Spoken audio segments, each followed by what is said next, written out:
My one true love, Annie. Doctors gave her a year. I'm gonna beg you to let me out so that I can give Annie the best year of her life. I'm so sorry. I know. Raines, is it? Right. Jimmy Ray. 15 years for picking the wrong kind of friends. More or less, yeah. Why don't we make that more or less, sir? Yes, sir. This was filmed back in early 2020, so that must feel like you made it in a totally different world to where we are now, surely.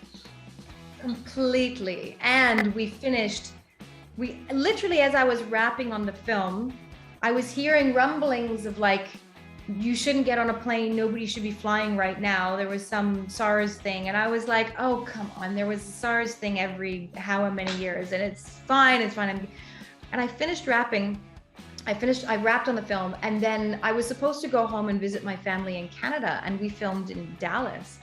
And on the day that I wrapped, that went from whispers and rumbles and gossip to like announcements on the news. They're shutting down flights, they're shutting down airlines, like everything went berserk. And I hopped on the plane, got home to Canada, and the next day it was like the whole world just shut down.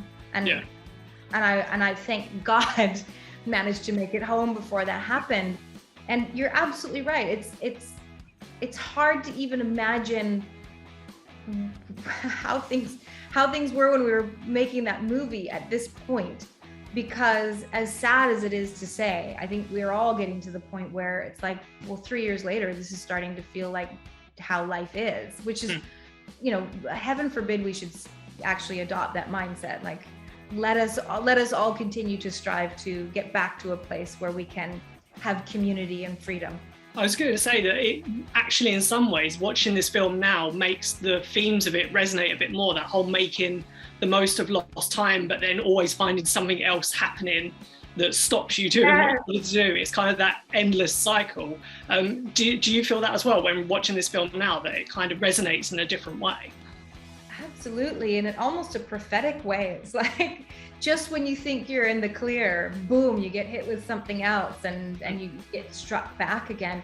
And hopefully all of us can take away from this film, do we want to be Jimmy Ray or do we want to be Annie? And, you know, the way I see it is that Jimmy Ray allows it all to completely knock him down, and he sort of just gives over to his own dark side and his own shadow side.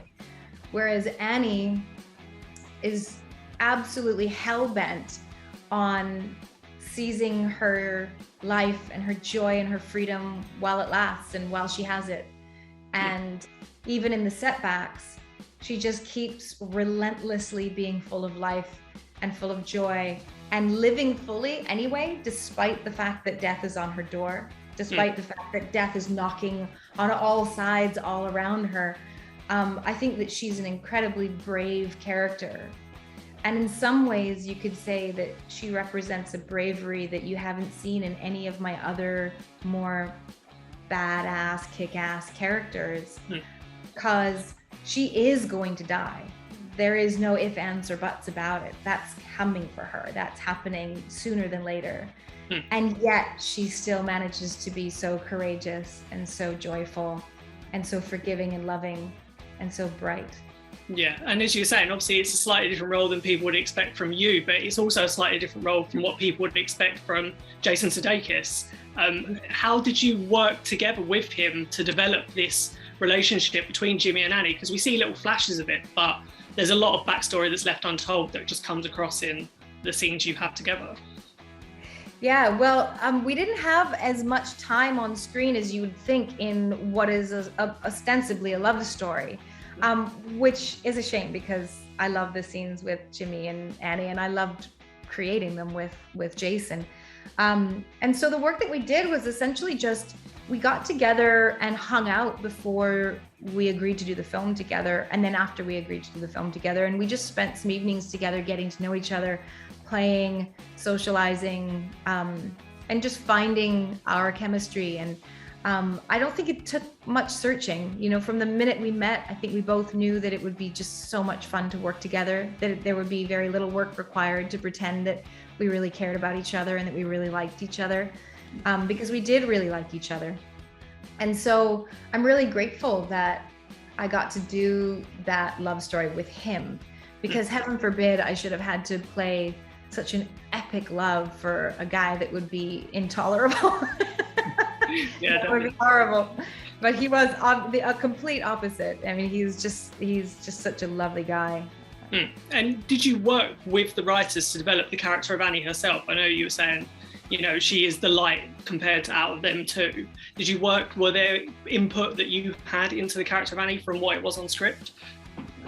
Well, Aaron had always written her as the sunshine of the movie. He wanted this character who was facing death to represent life, which I thought was a beautiful juxtaposition, one that I was eager to play.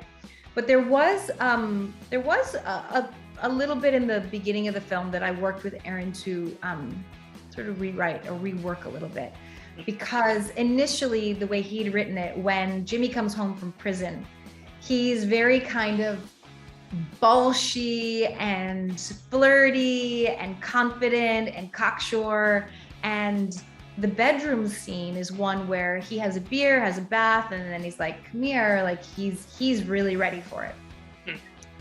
And I just thought that there's this film called The Getaway from the 1970s that's a classic film with this incredible scene where the main character gets out of prison and he comes back, and when it comes to intimacy with his woman, he is feeling like he can't do that. Like he's just not in an emotional and place where he can reach levels of intimacy with someone. He's just been in the hardest place in the world, and he's completely detached from that form of connection.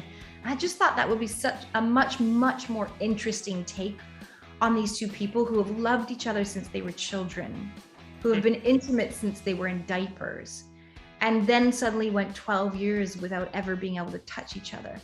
And I wanted to represent that. I just wanted to have it be a little bit more nuanced, a little bit more interesting, and also a little bit more modern, in that, like, not every guy has to take their gal by the collar and be like, come on, baby, we're going to bed.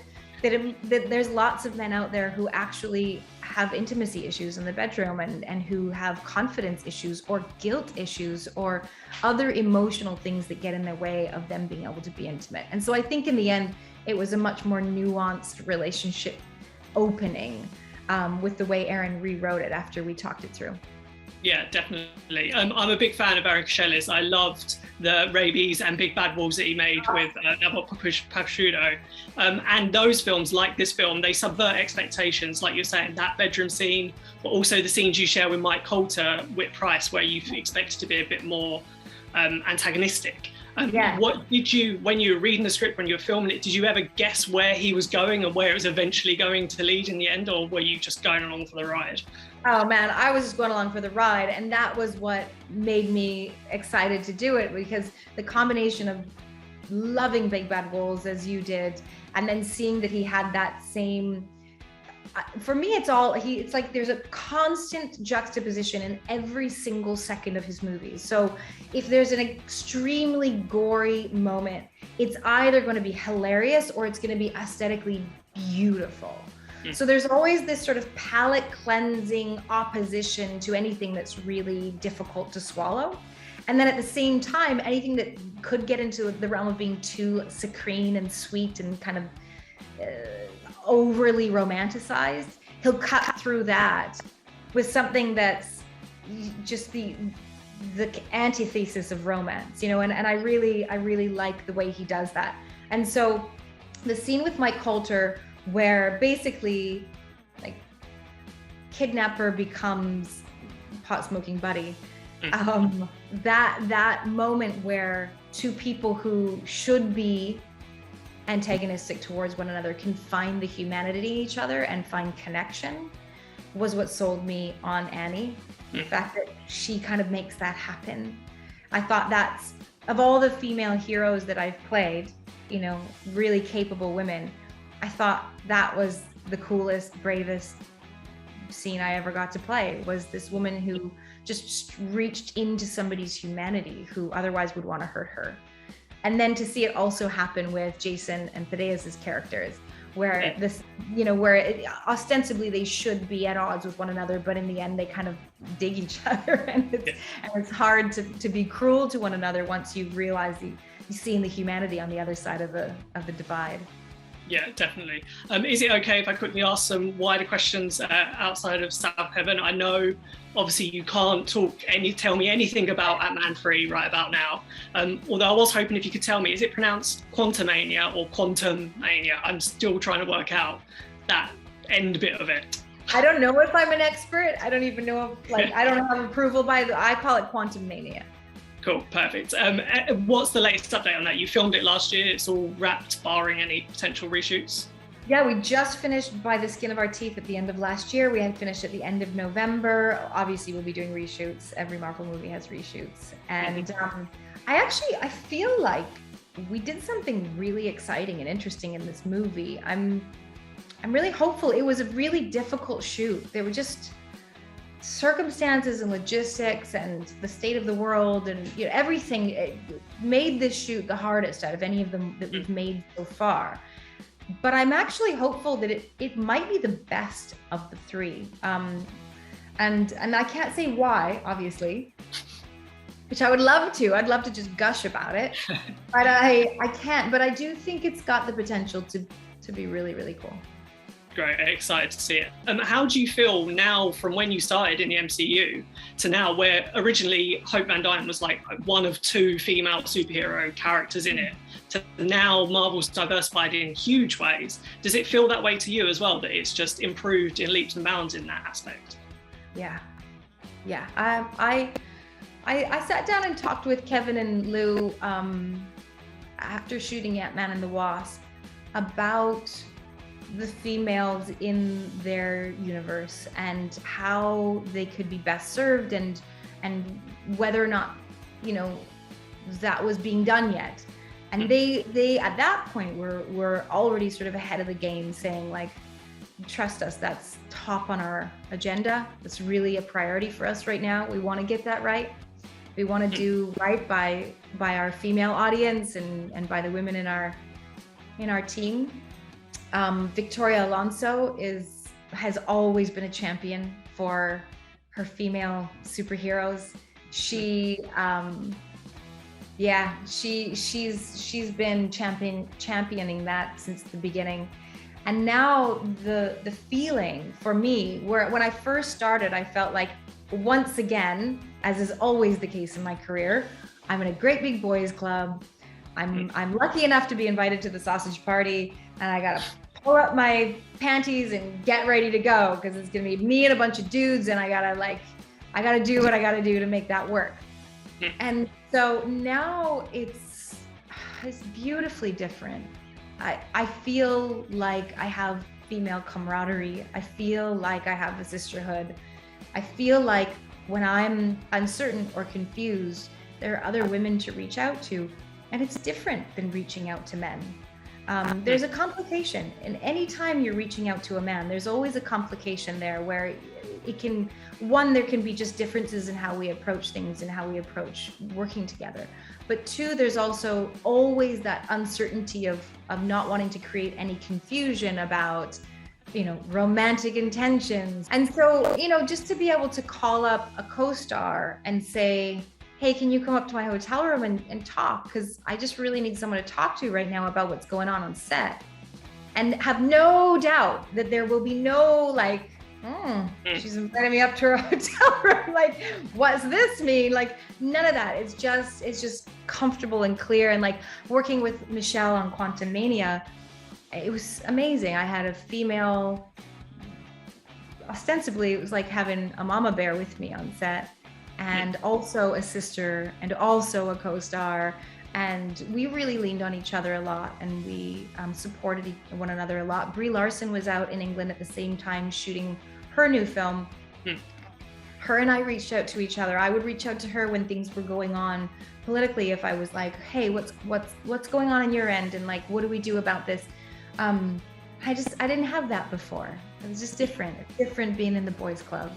And so it's such a comforting, beautiful thing. And I think it's enabled me to feel so much more empowered within the Marvel space. And I'm so grateful that they've done such a good job of it too. I think WandaVision was probably the best they've ever done that I've seen so far. I haven't seen Black Widow yet, in representing a really nuanced, three-dimensional woman who's flawed and fucking up and doing things wrong, but you understand why and you love her anyway, and she's redeemed. And yeah, they're doing a good job.